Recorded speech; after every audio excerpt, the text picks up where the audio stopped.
Magandang araw po sa bawat isa. Ako po ay si Pastor Dave at tayo po ay nagpapatuloy sa ating pong serye tungkol po sa buhay po ni David. Samahan niyo po ko. Basahin po natin ang 2 Samuel 11 verses 1 to 5. Nang panahong pumunta ang mga hari sa digmaan para maipaglaban, hindi sumama si David at nagpaiwan lang siya sa Jerusalem.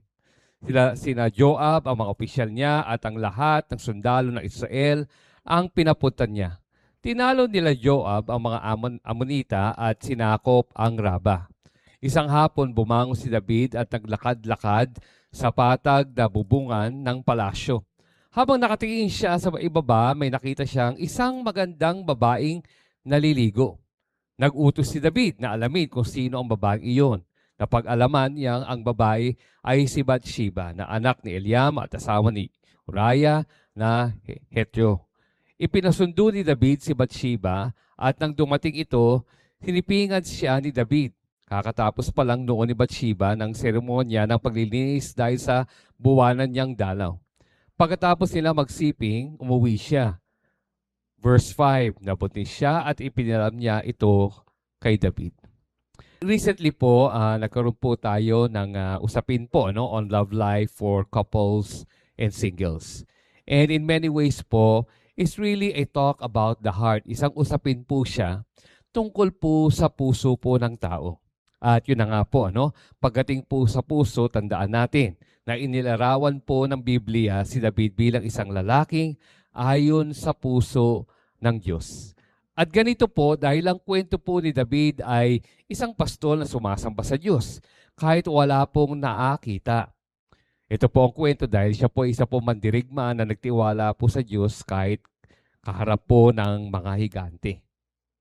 At siya po ay isa pong hari na sabik at uhaw sa presensya ng Diyos. At ito po ang ilang po mga dahilan kung bakit yun nga po ang tawag po sa kanya, isang tao po o isang lalaki na ayon po sa puso po ng Diyos. Pero ang puso ring iyon ay pwedeng maligaw kapag hindi po nababantayan. He is a man after God's own heart, but that heart was still human po. Pwedeng mapagod at mawalan po ng direksyon, pwedeng madala ng emosyon at maling desisyon, pwedeng madapa kapag nakalimot po sa Diyos, at pwedeng madala ng tukso kapag naging kampante. At sa ating nakaraan na pagtatalakay po ng buhay po ni David, pinaalala po sa atin ang mga katotohanan po na ito. Nakikita po natin po ito sa buhay po ni David. Kaya isang seryosong paalala mula sa Biblia tungkol sa puso ng tao na patuloy pong pinapaalala sa bawat isa at kailangan po nating ipaalala sa ating pong sarili. Sa Jeremias po, ang puso ng tao ay mandaraya, higit sa lahat, at lubos na masama. Sino ang nakakaalam kung gaano ito kasama? Sinasabi po rito ng Biblia na ang puso po ay mandaraya. Maari pong maging mapanlinlang. Ito ay madali pong maligaw. Yan pong puso po ng tao. At maari pong dahan-dahang itong maanod palayo sa mga bagay na makakatulong sa kanya. Lagi po natin itong napapainggan sa Pinnacle Village. Laging nagiging paalala po sa atin ito. For the heart of the problem is the problem of the heart. The heart of the problem is the problem of the heart. Ang kwento po ni David ay nagpapaalala sa atin na ang pagiging ayon sa puso ng Diyos ay hindi nahulugan pong wala ng kasalanan o hindi na magkakasala. At yun na nga po, alam po natin po ito at alam po ni David po ito. Kaya nga po sinulat niya ito sa Psalm 139. O Diyos, siyasatin niyo ako upang malaman niyo ang nasa puso ko. Subukan niyo ako at alamin ang aking mga iniisip. Tignan niyo kung ako ay may masamang pag-uugali at patnubayan niyo ako sa daang dapat kong tahaking magpakailanman. Ang kwento po nila David at Bathsheba po ay isa sa pinakamatinding sandali sa buhay po ni David. Yan po ang paniniwala po ng marami pong Bible scholars. Sa panahon na matagumpay po si David, Matatag siya bilang isang hari po. Yun na nga gumawa po si David ng sunod-sunod na maling desisyon na nauwi po saan? Pangalunya, panlilinlang, at pagpatay. Painggan po natin ito. Ito po ay nabahagi po. No? Ilan po sa mga ibabahagi ko po ay mga bagay po na pag-usapan po namin sa aming pong Pastor's Weekly meeting po. No? Ito nabahagi po ni Pastor Amber coming from Alan Carr. Up until this moment, David had never lost a battle. Every time he stepped onto a field of combat, David won the battle and walked off the field a victor. However, when David entered the arena of combat with his own heart, yun na nga, ito na, labanan na sa puso. He was soundly defeated by a giant far more powerful than Goliath could have ever hoped to have been. Pinnacle Village, pakinggan niyo po ito. David's greatest failure did not start with an immoral act. It started with a drifting heart. Isang pusong unting-unting lumalayo sa mga bagay na dati niyang ginagawa para manatiling malapit at tapat sa Diyos. Sa 2 Samuel 11, hindi naman nagising po si David. Isang umaga na may planong magkaasala. Hindi po yun, di ba? So magkaasala ngayon. Hindi naman po yung nandun nagising siya, gusto niyang labanan po ang Diyos, pabayaan po ang kanyang mga tungkulin, manakit po ng kanyang kapwa. Hindi po ito isang biglaang pagbaksak, hindi dahil may matindi pong krisis or naandoon po na may pumipilit po sa kanya na gumawa po ng mali po. Sa halip makikita po natin na isang mas tahimik ngunit mas mapanganib na nangyari. Isang pusong naging kampante, hindi nagbabantay, at madaling madistract or madala po. Ipinakita po ng Biblia ang sunod-sunod po na maliliit na paglayo. Bawat isa ay parang walang masamang epekto. Bawat isa ay hindi napansin o hindi napigil. Hindi naman plinano po ni David na bumaksak. Unti-unti lang siyang naanod po palayo. What ultimately brought David down was not one reckless choice, but a series of unguarded moments that slowly carried him farther than he ever intended to go. And in the end, that rift led David to commit adultery with Bathsheba and to arrange the death of Uriah, her husband. At yan po ang babala na kailangan natin marinig po ngayon. Dahil ang pinakapapanganib po na banta sa puso ay hindi laging malalakas na tukso. Madalas po ito ay tahimik po na paglayo. Kaya painggan po natin ito. Temptation rarely begins with a conscious decision to sin. More often, it begins with drift. Slow, almost unnoticeable movement away from where we are meant to be. Kaya pinapaalala sa atin ng Biblia na bantayan at ingatan ang ating puso. Yan po ang paalala ng Biblia po. Yan po ang paalala po sa Kawikaan. Above all else, guard your heart for everything you do flows from it. Yung ingatan po natin ng ating pong puso. Kaya maimportanteng tanong para po sa atin, saan ba dahan-dahan na pupunta ang puso mo? Saan naman dahan-dahan lumalayo ang puso mo? David gave in to temptation because his heart, number one, drifted from duty to comfort. Nalihis mula sa tungkulin at pinili po ang kaginhawaan.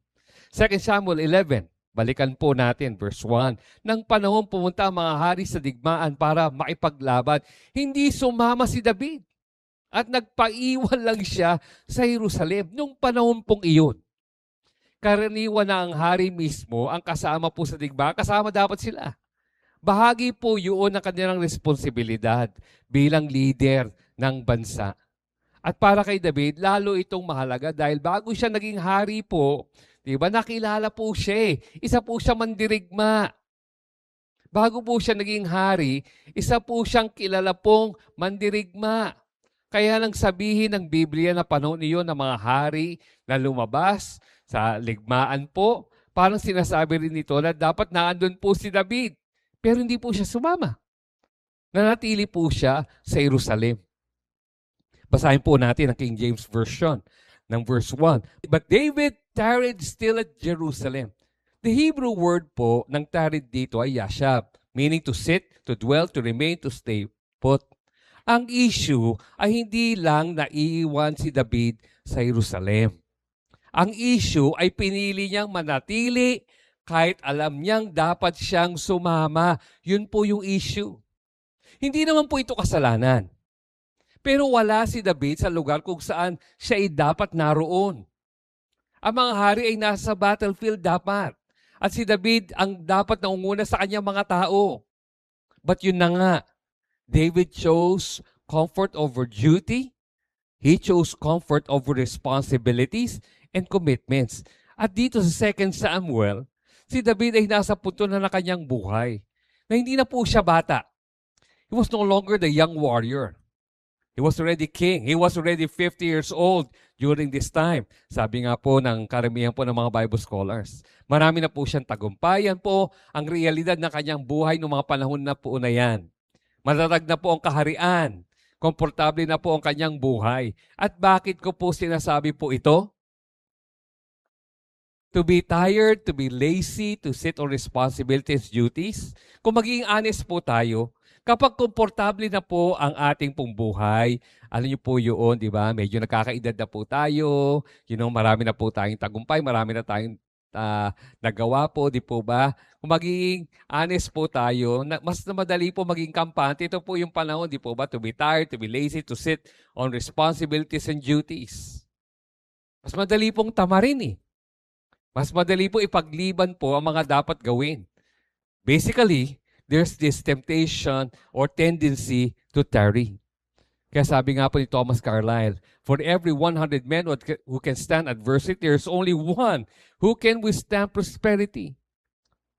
PV, minsan, unti-unting nawawala ang sense of duty natin dahil sa mga ganitong linya o mga ganitong mga bagay na lumalabas po sa ating pong bibig, lalo na pagdating po sa ating mga responsibilidad, commitment, sa calling na ibinigay ng Diyos po sa atin. Matagal na ako naglilingkod. Nagawa ko ng bahagi ko. Hindi na ako bata. Hayaan na lang natin ang mga mas bata ang gumawa niyan. Iba na ang buhay ko ngayon. Napatunayan ko ng aking sarili. Panahon ko naman ngayon na mag-enjoy sa buhay. Puro na lang ako, puro na lang ako trabaho, puro na lang ako responsibilidad, puro na lang ako commitment. Ha? Time naman mag-enjoy ako sa buhay.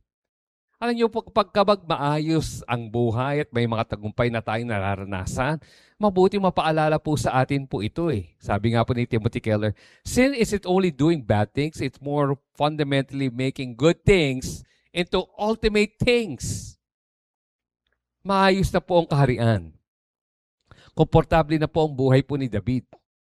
Pero doon mismo sa ginawa nangyari ang kanyang pagkakamali. Ang tukso nagsimula po sa palasyo, hindi po sa digmaan. Habang nasasanay po si David sa tagumpay at komportableng buhay, unting-unti po na lumayo ang kanyang puso sa tungkulin na dati niyang pinangahawakan at ginagawa po. Chuck Swindoll. Our most difficult times is not when things are going hard. Hard times create people that are dependent. You don't get proud when you're dependent on God. Pride happens when everything is swinging in your direction. Totoo naman po. When you just received that promotion, when you look back and you see an almost spotless record, when you're growing in prestige and fame and significance, that's the time to watch out. Doon daw kailangan mag-ingat. At ang babalang ito ay hindi lang para po sa mga nagtagumpay na, o matatagal na po, di po ba, o matatanda na. Tulad po ni David. Kahit sa mga kabataan na nagsisimula pa lang po sa buhay, nandiyan din ang panganib na ito. Minsan ang tukso ay hindi dahil sa tagumpay, kundi dahil pinipili natin ang kaginhawaan kaysa responsibilidad.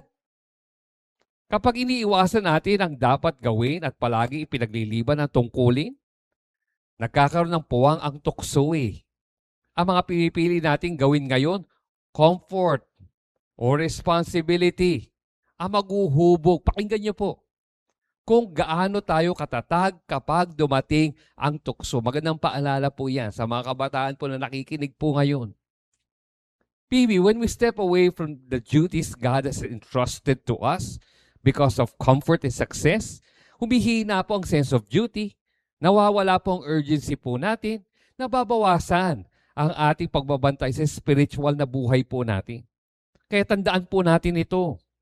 Mas lumalakas ang tukso kapag tayo ay lumilihis sa lugar kung saan tayo dapat ay nandoon. Lumalakas po ang tukso kapag tayo po ay naging abala sa mga bagay na hindi naman bahagi ng ating calling. Lumalakas po ang tukso kapag tayo po ay pilit na mumuhay sa kaginhawaan habang iniiwasan ang mga responsibilidad na ipinagkatiwala sa atin. Nang pinili po ni David ang ginhawa kay isang tungkulin, ang lugar ng pahinga ay naging lugar po ng tukso. At nang mapabayaan ang tungkulin, lumago po ang tukso. Baka may ilan po sa atin na unti-unti po na lumalayo na sa mga tungkulin na ibinigay po ng Diyos. Siguro iba sa atin nanonood, nakikinig ngayon, pwedeng ito na po ang kwento natin. Unti-unti na po tayong lumalayo sa mga tungkulin na ibinigay po ng Diyos. Hindi dahil gusto natin magrebelde, kundi dahil napalitan ng kaginhawaan ang responsibilidad. Kung ganito ang nangyari, ang kailangan po natin gawin, alam niyo po, tumayo lang po muli at bumalik sa pagiging tapat sa pinagkatiwala po ng Diyos. Yung bumalik po tayo sa pagiging tapat, sa pinagkatiwala po ng Diyos. Ngayon, tanungin natin ang ating sarili ng dalawang mahalagang tanong. Nasa sitwasyon ba ako kung saan ako dapat naroon? Tanungin po natin ito sa ating sarili. Ginagawa ko ba ang dapat kong gawin? Remember this. If David had been on the battlefield, the rooftop moment likely would never have happened. Hindi nangyari kung siya po ay nasa digmaan at wala po siya sa bubungan ng palasyo. J.D. Greer. At the time of year when kings go out to battle, David was back at home. David the warrior had become David the vacationer, and his lack of engagement made him susceptible to cheap thrills. The way to successfully resist the enticement of this world, pakinggan niyo po ito. Is it merely to have a strong will to say no? It's to be busy with a higher purpose. David gave in to temptation because his heart, number 2, drifted from discipline to complacency. Nalihis mula sa disiplina patungo po sa pagiging kampante. Unting-unting lumayo si David sa kanyang tungkulin. Iniwan niya ang kanyang mga responsibilidad na dapat niyang gampanan. Wala na po siya sa tamang lugar. At dahil dito, nawala po ang kanyang pagbabantay. Nanghina po ang kanya pong disiplina. 2 Samuel 11 verse 2. Isang hapon, bumangon si David at naglakad-lakad sa patag na bubungan ng palasyo. The Message version of verse 2. One late afternoon, David got up from taking a nap and was strolling on the roof of the palace. Notice the details po. Late afternoon. Hapon na. Midday rest or nap. Hapon, di po ba? Ano po ang kwento? Parang ganito po, di ba? Nakahilata si David. Walking around or strolling, palakad-lakad lang siya. Pagala-gala lang. There's no urgency, there's no structure. Kaya sobrang totoo po ito eh. Ang tao napapalayo sa tungkulin at responsibilidad, unting-unting nawawala ang disiplina at pagbabantay. When duty is clear, tama po ba? You wake up with purpose. You guard your time. You guard your mind. You protect your focus. You discipline your habits.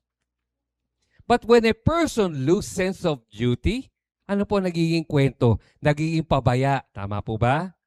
Nagiging pabaya sa commitment, sa prayer, sa ministry. Pag nawawala po yung sense of duty, lumuluwag ang mga hangganan. Nawawala ang mga guhit na hindi dapat tawirin. Ibig sabihin, nawawala yung boundaries. When you lose sense of duty, pinapapasok po ang mga distractions sa buhay. Pinapapasok po ang mga bagay na naging abala lang at hadlang. That's why good for us to understand this. Lack of duty leads to lack of discipline. Lack of discipline leads to idleness. Kapag nawawala ang tungkulin, humihina ang disiplina. At kapag humihina ang disiplina, nauuwi ito sa katamaran at pagiging tambay. Henry Ward Beecher, if you're idle, you're on the road to ruin. Tama po ba ito? Kapag ang isang tao po ay hindi na malinaw kung anong dapat niyang gawin, hindi na malinaw sa kanya kung anong kanyang dapat gawin, mas kaunti na po ang ginagawa. Pag hindi na po malinaw yung sense of purpose, di po ba? O yung kanyang duty, responsibilidad niya. Di po ba? Tama? Di po ba? Patambay-tambay na lang. Pag-alagala na lang. Panay-scroll na lang sa cellphone. Tama po ba? Pag ang tao po hindi na malinaw kung ano yung kailangan niyang gawin po sa buhay, mas madalas pong ipaglibahan, di po ba, yung mga dapat gawin. Kasi yun na nga, hindi niya na naiintindihan kung ano yung kailangan niyang gawin. Mas maraming oras na po siya sa chismis, sa paghuhusga, mas kaunti na po natututunan at natutulungan kasi hindi nga malinaw sa kanya kung ano yung kailangan niyang gawin sa buhay. At mas kaunti na po ang kanyang panalangin kasi hindi niya na alam kung ano yung pag-pray niya. That's why Proverbs 16 verse 27, idle hands are the devil's workshop, idle lips are his mouthpiece. Kaya Chuck Swindoll, balikan po natin. While most kings were fighting alongside their men in battle, David cushioned himself in his palace, savoring the sweet wine of success. Susceptibility to lust, vulnerability to pride and idleness, a dangerous combination, one that primed David for disaster. Why does idleness weaken our fight against temptation? Yung pagiging, di ba, yung wala nang ginagawa, yung pagiging tamad po. Kawalan ng disiplina. Bakit umihina po ang laban natin sa tukso? Because when discipline weakens and we become idle, mas lumalakas po ang pagnanasa. Yan po ang katotohanan, di po ba? Pag wala ng disiplina, at dahil wala ng disiplina, di po ba, yun na nga, patamad-tamad na lang po sa buhay. Ayan yung mga lumalakas ang pagnanasa. Diyan ang panahon na kung saan lumalakas po ang pagnanasa, humihina po ang pagpipigil po sa sarili, dumarami po ang dahilan. Kaya totoo naman po yun, di po ba? Huwag po masasaktan yung mga nakikinig, di po ba? Kami sa totoo lang, minsan may ganun, di po ba? Yung mga tao na, yun na nga, di ba, patamad-tamad lang, nakahilata, di ba? Most likely, ito yung mga tao na madaling bumigay po sa mga tukso. When we become idle, when discipline weakens, dumarami rin po mga dahilan po natin sa buhay. Kaya painggan po natin ito. Discipline does not remove temptation, but it strengthens resistance to it. A disciplined life gives temptation fewer opportunities, because an undisciplined life invites temptation to stay and flourish. Pinnacle Village, discipline leads to what? Order. Discipline leads to structure. Ang disiplina ang gumagabay sa atin kung paano ayusin ang ating pong buhay. At tinutulungan tayong pigilan ang mga hindi kailangan at mapanirang pagnanasa at gawain po. All of us should remember this. Not every desire should be followed. Some desires should be confronted, some should be surrendered, and some should be walked away from immediately. Kaya sa Santiago, James chapter 1 verse 14, ngunit ang bawat tao ay natutokso ng sarili niyang ano daw po pagnanasa kapag siya ay nahila at naakit nito. Baka ang ilan po sa atin nahulog na po sa tukso.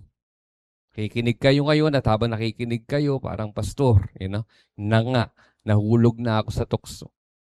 May pagsisisi, may paghihinayang, sana hindi nagawa, sana nahinto ka agad. Pero ang pagkadapa, pakinggan niyo po ito, ay hindi nangulugan na hindi na tayo makakatayo muli. Hindi ibig sabihin, hindi ka na makakatayo, hindi ka na makakabawi. At isa sa mga paraan para muling makabangon ay ang ibalik ang disiplina sa buhay. Hindi yung puro pangako, 'di ba? Malalaking pangako. Minsan 'di ba pag nagkamali, 'di ba, nangangako, hindi ko nagagawin ulit. Minsan wala po sa pangako. Yung ibalik yung disiplina. Yung ibalik yung mga maliliit pero tapat na hakbang. Ang kailangan po yung ibalik ang prayer. Huwag mangako na mag-pray na ulit. Ibalik ang prayer, ibalik ang pagbabasa at pakikinig ng Bible. Ibalik ang healthy boundaries. Huwag mo ipangako, next time di ko nagagawin. Ibalik mo unti-unti. Healthy boundaries at tamang habits. Ang disiplina po ay hindi po parusa. Di ba? Minsan ang tao, yan ang kanilang ang kanilang naunawaan, disiplina, parusa. Di po ba? To be disciplined, parusa. To be disciplined, di ba? Yung maparusahan, di po ba? Parang gano'n, di ba? Parang di parusa siya.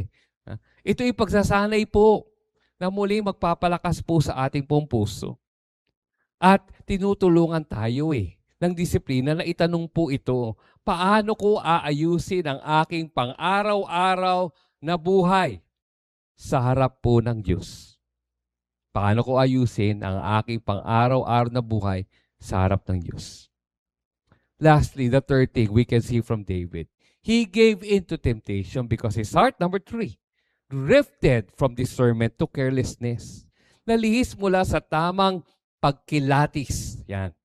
Patungo po sa kapabayaan. Balikan po natin ang 2 Samuel. Habang nakatingin siya sa ibaba, may nakita siyang isang magandang babaeng naliligo. Isang magandang babae. Alam niyo po, sa puntong yun, di ba? Wala pang kasalanan nagagawa po Dito sana nagsalita ang tamang pag-iisip, ang discernment. Hindi ito magandang sitwasyon. Hindi siyang asawa ko. Layo na ako. Hindi dapat ako tumitingin. Pasok na ako sa loob ng bahay. Pero hindi. Hindi yan ang ginawa po ni David. Sa halip na makinig sa discernment, kaysa magkaroon ng tamang discernment, good discernment, pinagbigyan niya po ang pagnanasa. Sa halip na lumayo, nagtanong pa siya tungkol sa babae. Balikan po natin, verse 3. At nag-utos si David na alamin kung sino ang babae, iyon. Ito pong turning point. Hindi nadapa po si David nang tumingin siya, nadapa si David nang manatili siya, pinagbigyan po ang pagnanasa, at hinabol ito, pakitanong nga kung sino siya.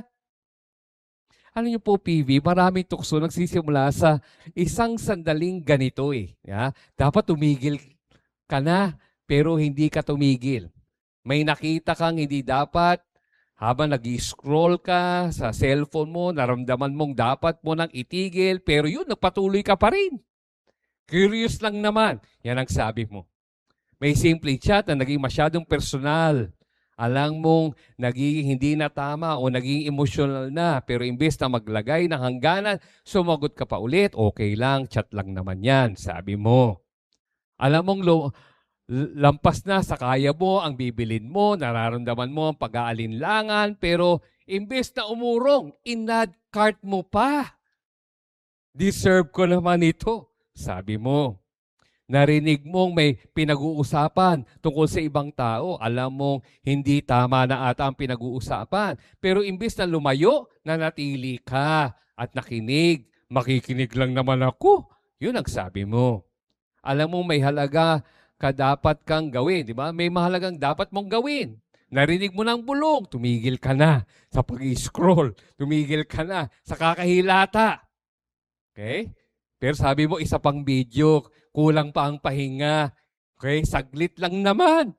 Yan ang sabi mo. Charles Spurgeon, discernment is not a matter of telling the difference between right and wrong. Rather, it's telling the difference between right and almost right.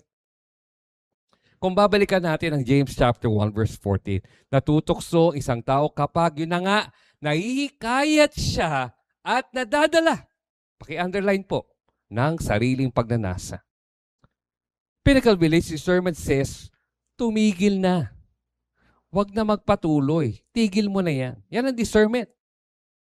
Pag malakas po ang discernment, lalayo ka kaagad Pag malakas po ang discernment, mabilis mo makita ang panganib. Pag malakas po ang discernment, agad ka makikinig sa babala ng konsensya mo.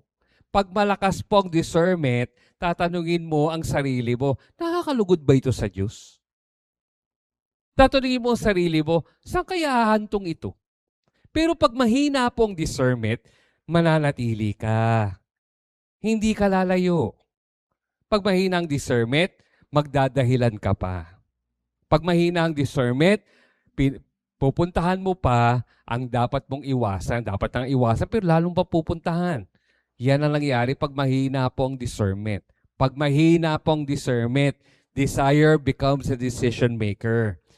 Power replaces wisdom. Emotion replaces truth. Ang pagnanasa ang nasusunod. Pag mahina ang discernment, ang kapangyarihan ang pinapairal o ang karapatan ang pinapairal. Pag mahina ang discernment, ang emosyon ang nangingibabaw kaysa sa katotohanan.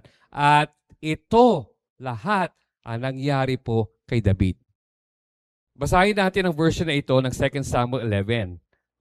Okay, the voice version. David sent someone to find out who the woman was. And the answer came back that she was Bathsheba, the daughter of Eliam and the wife of Uriah the Hittite. Uriah was one of David's officers who had gone to war with the rest of David's troops. Tignan niyo po ito. David couldn't get her off his mind. So he sent messengers to bring Bathsheba to him. Hindi po, di po ba? Talagang nangibabaw na po ang pagnanasa po ni David. Hindi na mawala po sa kanyang isip si Bathsheba. So ano po naging kwento? David saw, David inquired, David sent, David took. At para kay David po, ang bawat ginawa niya, parang makatwiran. Kayang ipaliwanag. Parang may dahilan siya. Kaya ang paalala po ng Biblia pagdating po sa discernment, Proverbs 3 verse 21, My child, don't lose sight of common sense and discernment. Hang on to them. Psalm 119, teach me good discernment and knowledge. Sana wag po mawala po ang panalangin po na yan sa atin. Yung Lord, teach me good discernment. Bigyan niyo po ako ng good discernment. Wag po mawala po sa akin ng common sense. Okay? Ang discernment po, sana wag po mawala sa akin yan, Lord. Alam niyo po, ang discernment, sasagutin niya ang tanong na ito eh. Titigil ba ako o magpapatuloy ako? Yan ang sasagutin po ng discernment eh. Kailangan ko na ba itigil ito? O kailangan ko ipagpatuloy ito? Alam niyo po, discernment will have these questions. Ano ang matagal nang sinasabi ng Diyos sa iyo na dapat mong tigilan pero ginagawa mo pa rin? Discernment will have this question. Saan ba dapat kang huminto na pero ipinagpatuloy mo pa rin? Discernment will have this question. Anong bagay sa buhay mo ngayon ang alam mong dapat mong pag-ingatan? Ang isang bagay po na nagpapatibay po ng discernment, fasting. Kaya napaka-importante po na ating pong katuruan tungkol sa fasting. Lagi po natin binabalikan po yan. Lagi po natin pinapaalala po. Kaya nung nakaraan po, the call to fast. Sabi nga ni Charles Stanley, bakit importante ang fasting? Hear what happens when you fast. It heightens your spiritual and mental alertness. Nakuha po natin yun? You begin to see and feel and sense things in your life that you did not before. Your alertness to God, to the Holy Spirit. He's able to show you things about your life you could not see before. It heightens our what? Alertness, spiritual and mental. Ibig sabihin, tumitibay po ang ating pong discernment, yung tamang discernment. Magpatuloy po tayo sa 2 Samuel 11. Nang ipinatawag po ni David si Uriah, ang asawa po ni Bathsheba. Nagkasala na po si David po dito. At ngayon sinusubukan niya pong takpan ang kanyang ginawa. Simple lang ang plano po, pauwiin si Uriah mula sa digmaan para makasama nito ang kanyang asawa at magmukhang kay Uriah ang pagbubuntis po ni Bathsheba. Basahin po natin. Nagpadala si David ng mensahe kay Joab na papuntahin sa kanya si Uriah na Hetyo.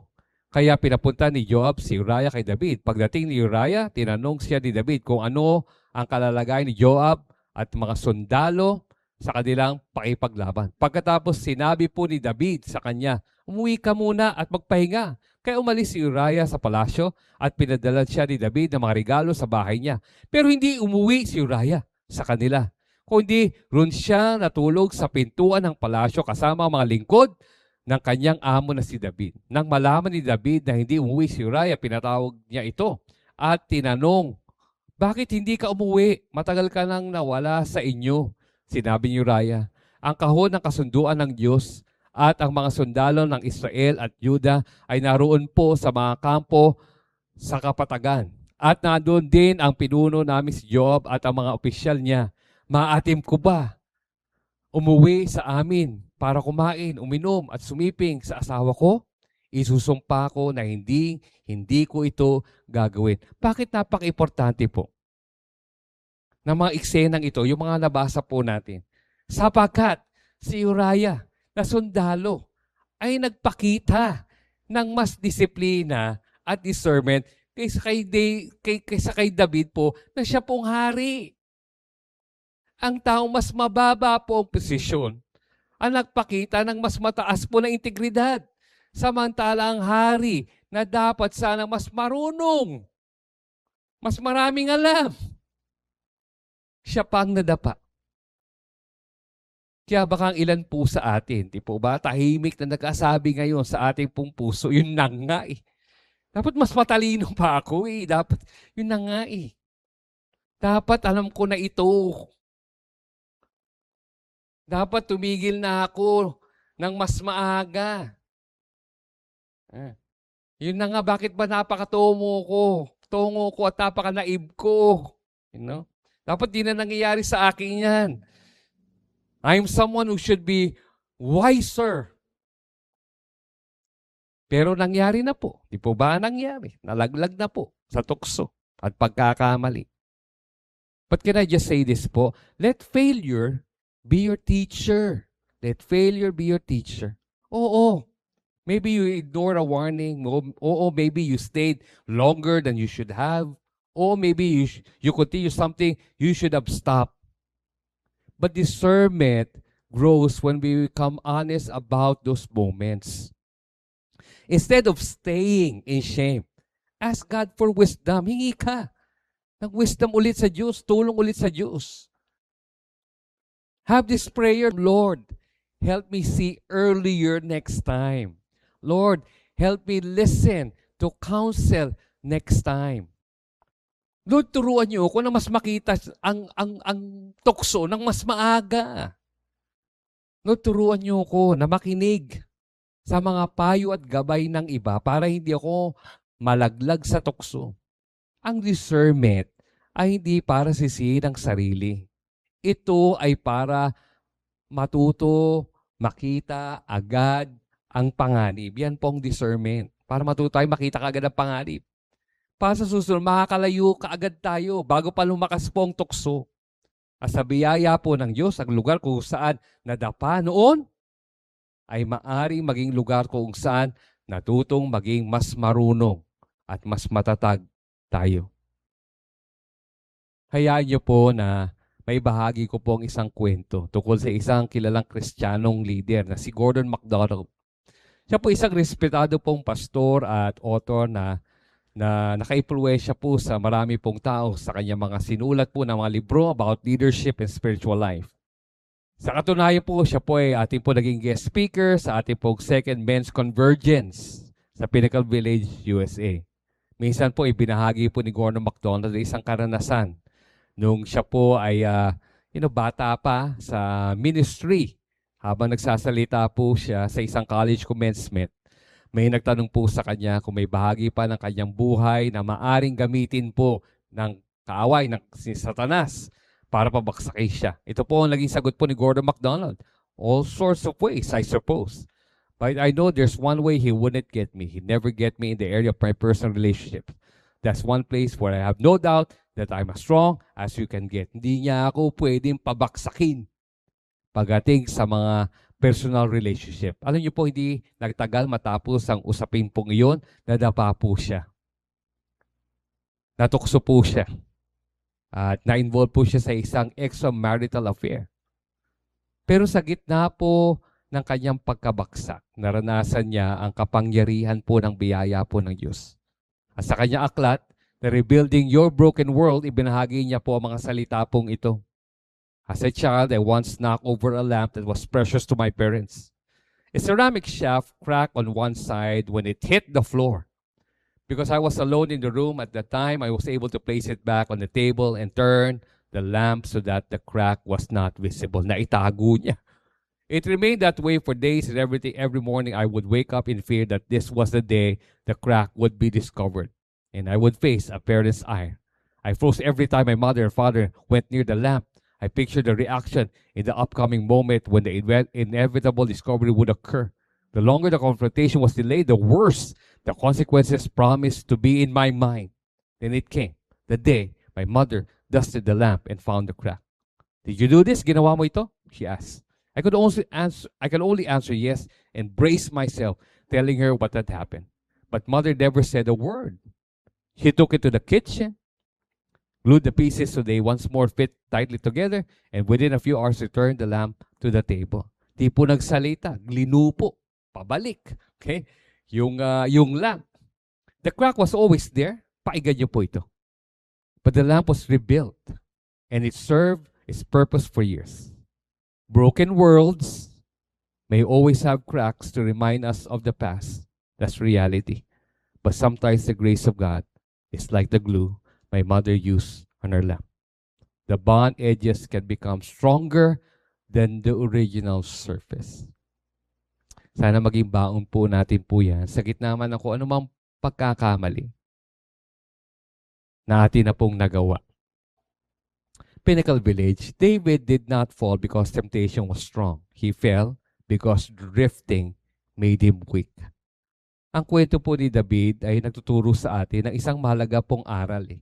Ang puso ay hindi biglaang naliligaw. Ang katapatan po ay kadalasang nawawala hindi sa isang sandali, kundi sa unting-unting paglayo ng puso. Drifting weakens the fight before temptation ever arrives. Remember that. But duty keeps us in the right place. Discipline keeps us strong. And discernment keeps us alert. Lose one, and temptation gains ground. Lose all three, and temptation wins easily. Nang hinarap po ni Nathan ang kasalanan po ni David, kinonfront niya si David sa kasalanan niya. Nakita po ni David ang kanyang pagkakamali.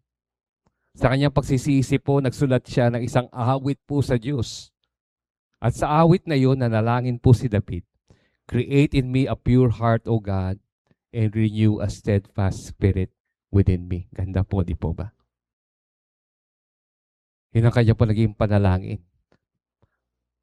Baguhin niyo po ang aking pong puso.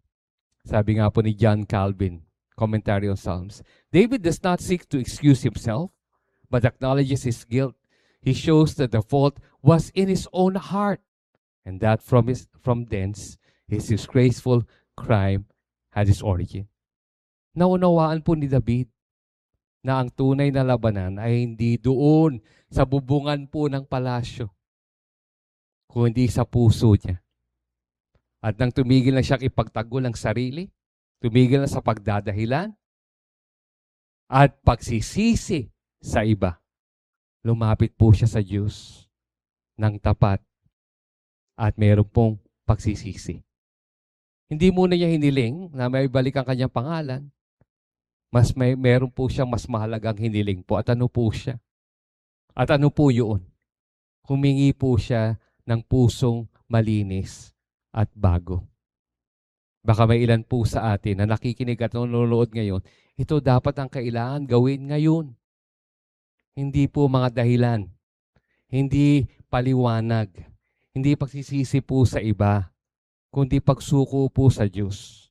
Isuko sa Kanya ang mga pagkakamali, ang mga kasalanan po, isuko po sa Kanya ang ating pong isip, ang ating oras, at ang ating pong puso. Kaya sa ating pagtatapos, hayaan nyo, naulitin ko ang mga tanong po na ito. Saan ba dahan-dahang napupunta ang puso mo? Saan naman dahan-dahan lumalayo ang puso mo?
At this time, let's just come before God in a word of prayer. Lord, we thank you, Lord, for reminding us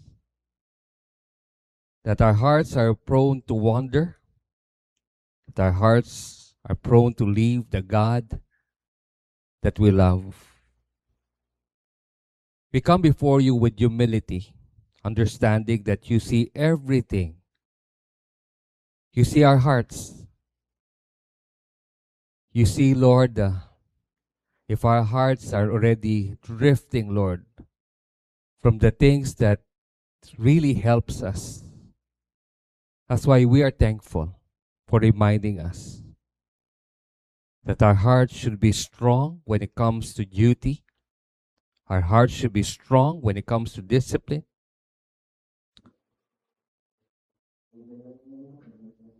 Our hearts should be strong when it comes to discernment, Father. Because these are the things that will help us overcome the temptation that comes our way. We thank you, Lord, for your word. May your word continue, Lord, to guide us and protect us. Maraming salamat po. Lord, once again, we lift to you ourselves, each and every one, listening to you, listening to your word at this time. Father, we're just thankful, Lord, that your grace is always available to us. Thank you.